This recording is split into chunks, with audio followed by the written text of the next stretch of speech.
あんた、ニート同然でしょ？寄生虫の嫁は物置で暮らしなさいよ。義実家で同居する私に、義士はそんな言葉をぶつけた。彼女は以前から私を見下し、会うたびに闇を言ってくる。普段はおとなしい夫も、義士に便乗し、文句があるなら離婚な、という始末。普段なら数時間ほど我慢すればいい。だが、今回だけは違った。義士が里帰り出産で帰ってくるというのだから。こんな奴らと、これ以上一緒にいるのは耐えられない。そっちがその気なら、こっちも遠慮なくやらせてもらうわ。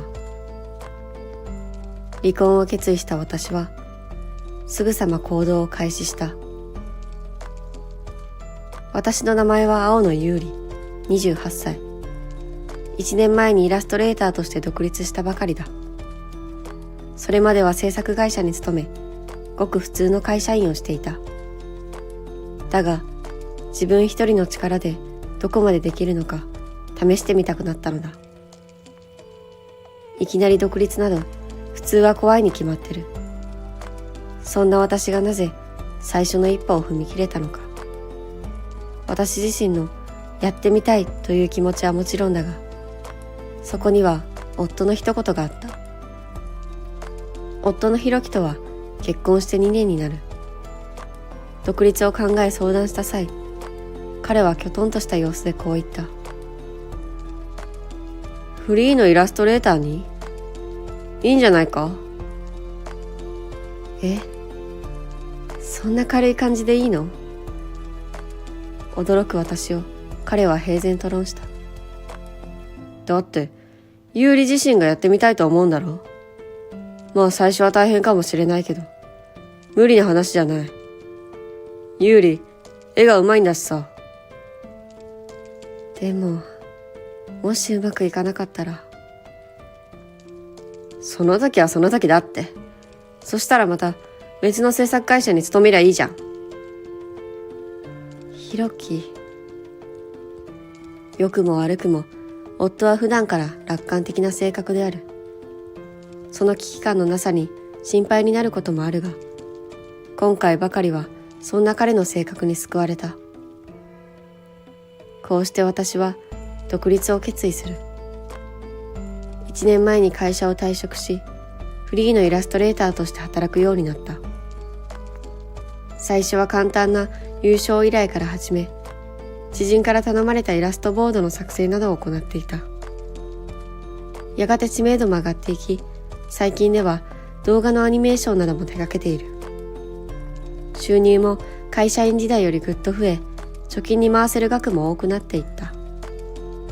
そのうちに私は夫の収入を超えていた。だが私はそれについて特に気にも留めなかった。仕事も順調でやりたいことに時間を費やせる日々。だが、そんな私にもいくつか悩みがあった。一つ目は、今の住まいが夫の実家であるということ。結婚の際に同居を提案され、深く考えずに受け入れてしまったのだが、それが間違いだった。義父母は夫を溺愛しており、私のことなど一切お構いなし。それは普段の言動にも現れており、出かけても土産を買ってくるのは夫にだけ。私のことをまるで存在しないかのように扱うのだ。それでも会社員時代は家にいる時間も少なく、あまり気にならなかったのだが、独立してからというもの、在宅作業がメインとなり、義父母から冷たい目で見られるようになった。特に義母は私に直接嫌味を言ってくる。仕事中にもかかわらず、ノックもせず部屋に入ってきては、平然と文句を言うのだ。ちょっと優里さん、部屋でダラダラしてないで、さっさと家の掃除をしてちょうだいよ。お母さん、今は仕事中なんです。掃除でしたら後で。口答えするんじゃない。今日はね、午後からお友達が来るの。後でじゃダメなのよ。んなこと言われましても、私にも仕事の納期が。はあ？仕事？ただお絵かきしてるだけでしょ？趣味の延長のくせに一丁前に忙しいみたいな態度を取らないでくれる？別にそんなつもりじゃ。必死に訴える私に義母はさっさとしてちょうだいと言い放ち、部屋から出て行った。こんな調子で義母はいつも家事雑用をつけてくるのだ。こちらの都合などお構いなしに。一方の義父もやはり義母と一緒になって私にお金を要求してくる。人の仕事をバカにし、家でダラダラしていると勘違いしているくせに。義父はまるで私に非があるかのようにこう責め立てるのだ。優里さん、あんたそうやってひろきのすねをかじって生活してて恥ずかしくないのか？すねをかじる？私そんなことしてないですよ。どうせひろきから毎月小遣いでもらってるんだろ？この間も買い物に出かけると言って家を空けていたもんな。いや、ですからそれは自分で稼いだお金で買い物を。そんな言い訳までするのか。こっちは定年後にカツカツの中で生活しているというのに、自分で稼いでいるといいなら俺に少し貸すことくらいできるよな。本来なら金を貸す必要などないことは分かっている。それだけではない。彼らは知らないだろうが、ただでさえ定年後の義両親の生活を私と夫の二人で支えているのだ。私の方が夫よりも多く生活費を出しているので、負担は計り知れない。だが私はこれ以上義父母の反感を買いたくなかった。金で済むのならと要求分の金額を貸してしまったのだ。やがて義父母は定期的に金の無心をするようになる。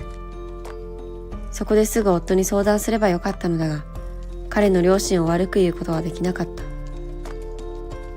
私の悩みはそれだけではない。二つ目の悩み。それは義士の茜の存在だ。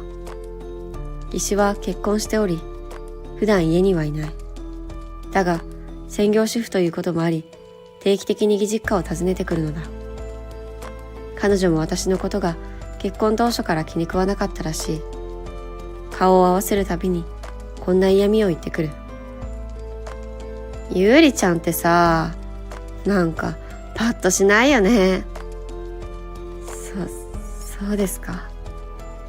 うん。なんであんたみたいな子がひろきと結婚できたのかなってすごく不思議。すみません。でも私、ひろきさんとは付き合いが長くて。あれ？ひろきってもしかして物線だったの？弟のくせに女を見る目がないな。そんなことを言いながら楽しそうに笑い声を上げる茜。私を見つけるたびに指をさして陰キャ、ブスと罵倒してくるのだ。とはいえ、義士と顔を合わせるのは1ヶ月に一度ほど。その数時間だけ我慢すればいいので、なんとかその場を切り抜けている。厄介なのは、義士は平日だけでなく、土日の来訪もあることだ。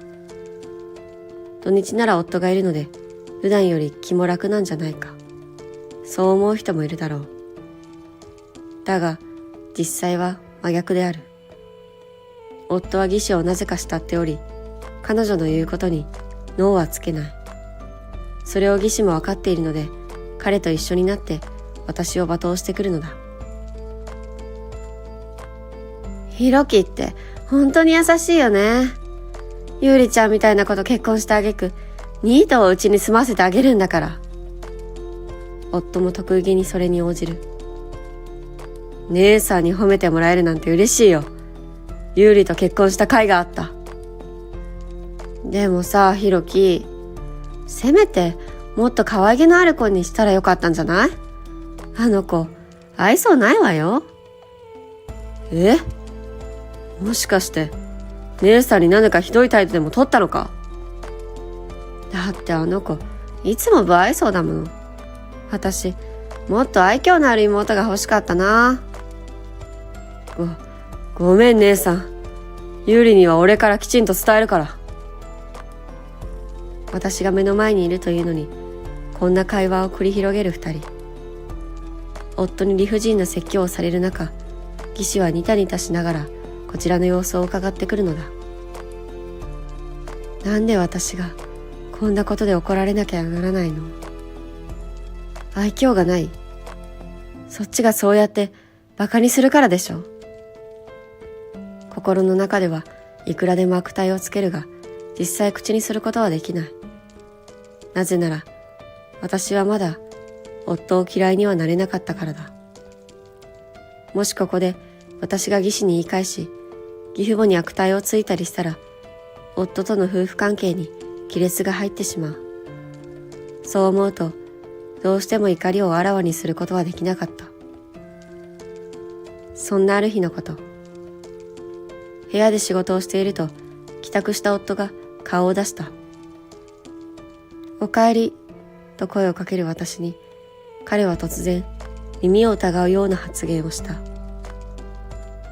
来週から、姉さんがうちに来ることになったから。は？ちょっと待って。お姉さんが？なんで？なんでって、決まってるだろ。里帰り出産するからだよ。里帰り出産？義士が妊娠中なのは数ヶ月前に聞いていた。里帰り出産は出産予定日の1ヶ月ほど前から帰省するのが普通である。なのに義士のお腹はまだそれほど目立っていない。不安を感じた私は恐る恐る夫に尋ねた。あのさ、お姉さんの予定日っていつ？確か7月だったかな。7月？ 3 ヶ月も先じゃない。それなのにどうしてこの時期に里帰りなんて。なんだよ、早く帰ってくる分にはいいじゃないか。姉さんが俺たちを頼ってくれてるんだぞ。嬉しくないのかよ。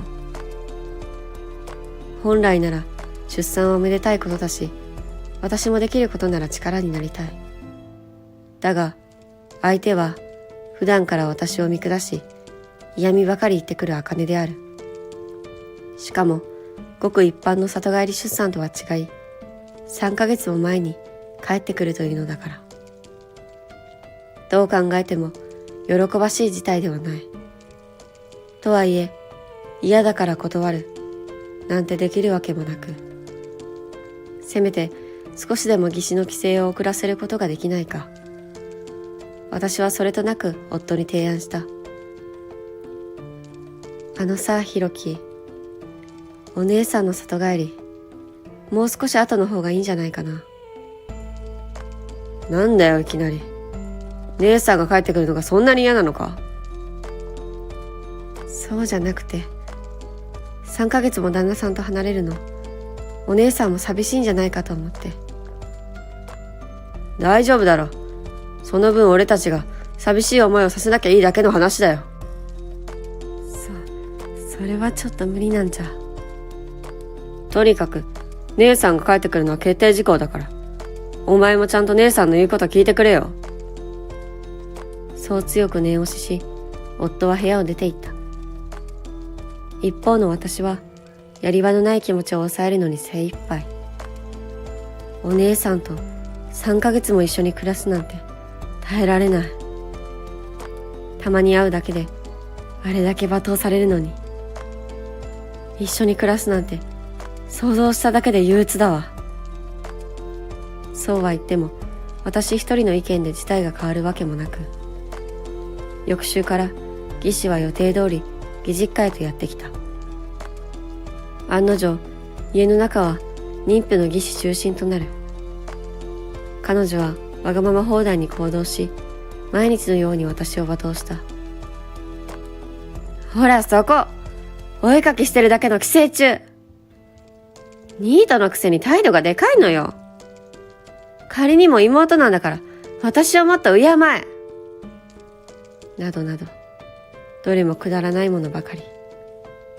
この日も夫が留守なのをいいことに、仕事中の私に命令してきた。ちょっとゆうりちゃん。私、アイスが食べたいんだけど。あ、アイスですか。うん。だから今すぐコンビニに行って買ってきて。いや、今は無理ですよ。見ての通り、私は仕事中で。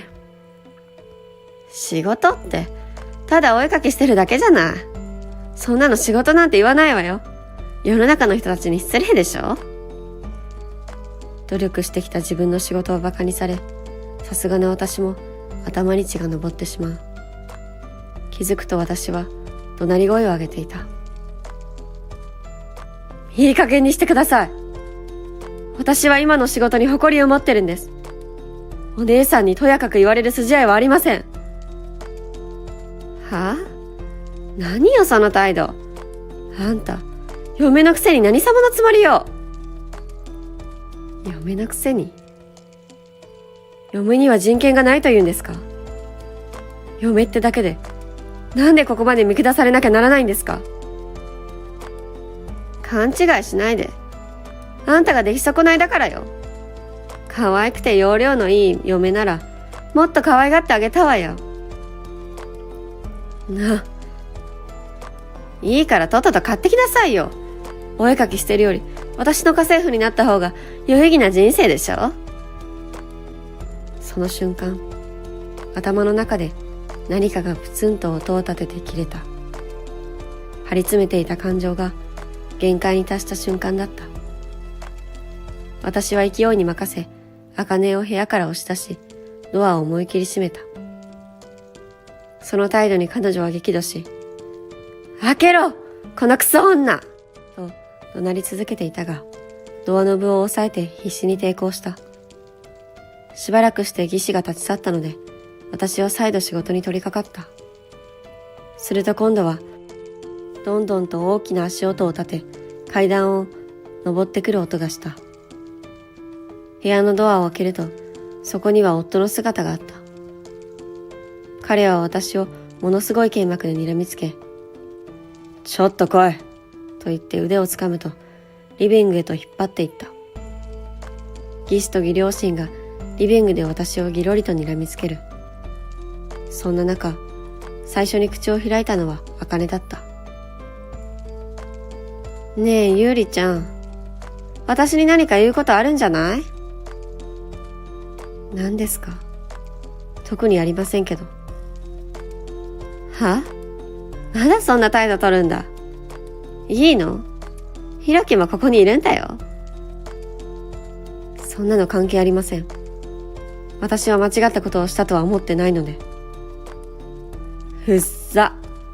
ねえ、ひろき。どう思う？私、あんたの嫁にこんなひどい扱いされたんだけど。話を振られた夫が真っ青な顔をして、ごめん姉さん、と謝罪する。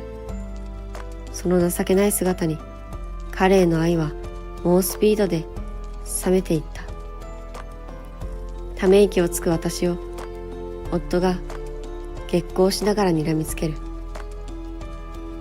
おい、何ため息ついてんだよ。お前のせいで姉さんが気分を害してるんだぞ。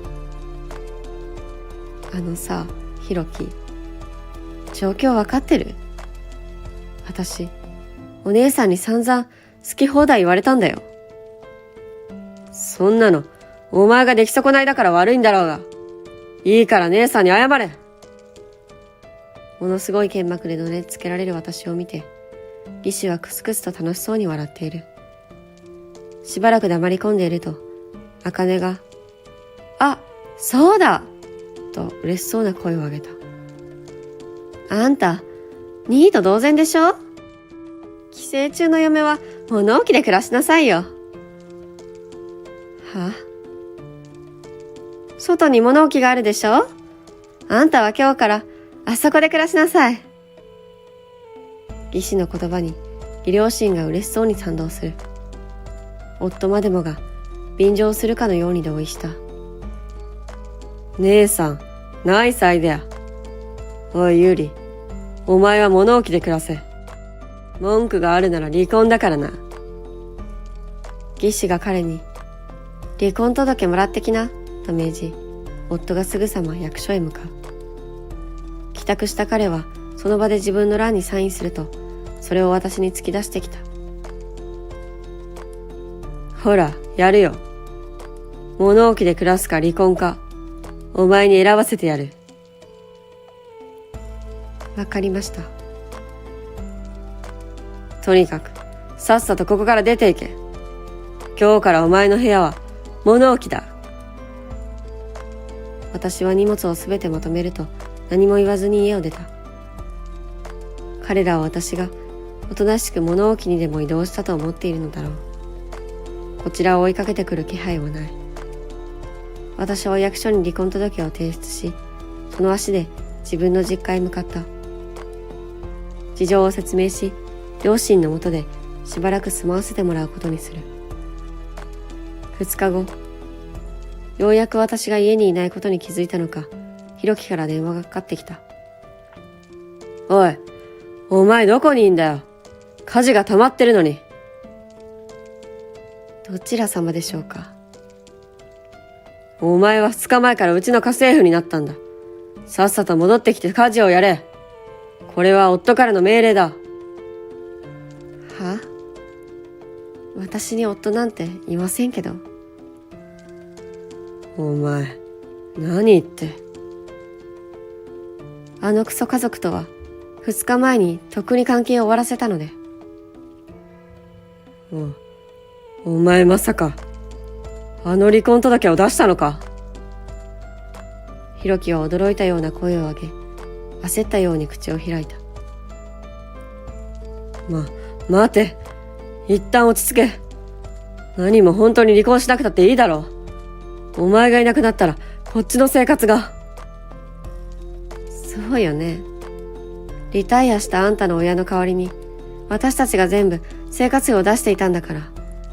しかも、私の方があんたより多くね。そうだよ。今は妊婦の姉さんもいて、お腹の子のためにいい食事をしてるから、余計に金がかかるんだよ。でもそれ、私に関係ないよね。頼む。待ってくれ。俺、まさか本当に優里が離婚するとは思ってなくて。私があっさり離婚届を出したのが、彼にとっては誤算だったのだろう。あの家に私がいなくなった今、家計をすべて担うのは彼の役目だ。だが、私より収入が少ない彼には、とんでもない負担となる。必死に助けを求めてくるひろきを無視して、私は言い放った。あんたさ、よくもまあそんな都合のいいことが言えるわね。離婚だって、あんたが自分から言い出したくせに。あのバカな姉に気に入られようと、変な見栄ばかり張ってるからこういうことになるのよ。自業自得じゃない。悪かったよ。謝るから、帰ってきてくれよ。はあ？あんな地獄同然のところに帰るわけないでしょ。あのクソみたいな家族に、これ以上自分を否定されるのは、まっぴらごめんなのよ。私は、この先の人生を無駄にしたくない。あんたたちクズに振り回されるのは絶対に嫌。もう二度と、私に関わらないで。あんたの家族なんだから、あんたが自分で責任を取ることね。私は電話をぶつ切りし、彼の連絡先を削除した。こうして、私たちの関係は、ついに幕を閉じたのである。その後、私が実家に戻ったことで、元夫は両親から盛大に責められたらしい。それはそうだろう。あの家の家事、生活費、両親への援助など、すべて私がやってきたのだから。最終的に、これまで私が負担してきた分を、ひろきと義士で担うことになったという。高くない元夫の給料と、専業主婦で貯金もわずかな義士。彼らが苦しむのは容易に想像できる。この事態は、きっと義士の夫にも伝わり、出産前に修羅場が待っていることだろう。一方の私はというと、両親と話し合い、このまま実家で暮らすことに決めた。幸い、父と母の生活費を負担するくらいの収入は十分にある。これからは自分と両親のために時間を使い、有意義な暮らしをしていきたい。